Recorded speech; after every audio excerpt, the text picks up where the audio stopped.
આ કામ કરવા માટેનો ખૂબ સારો સમય છે અને સારા સમયમાં પાછો યુવાનોને બેને મોકો મળ્યો છે ને પહેલી ટર્મમાં. મારે તમને બેન કહેવું છે, હું મંત્રી બન્યો તો 4 વાર ધારાસભ્ય થયો ને ત્યાર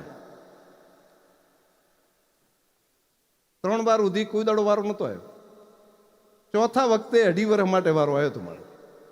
એ જીવનની અંદર 2.5 વર્ષ માટે 1 વાર મંત્રી થયો હતો. તોય બધા એમ શંકરભાઈ કહે છે ને, તમારા માટે તો મને લાગે છે કે પહેલા જ વખતે મોકો મળ્યો છે તો તમે તમારી ઊંઘ ઓછી કરજો બે.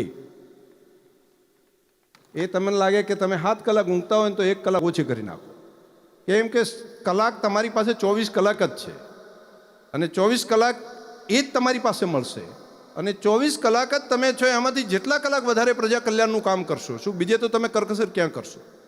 તો ઊંઘ ઓછી કરીને પણ, સમયનો બચાવ કરીને પણ તમે પ્રજા કલ્યાણ માટેનું કામ બેમાં ઉત્સાહ છે.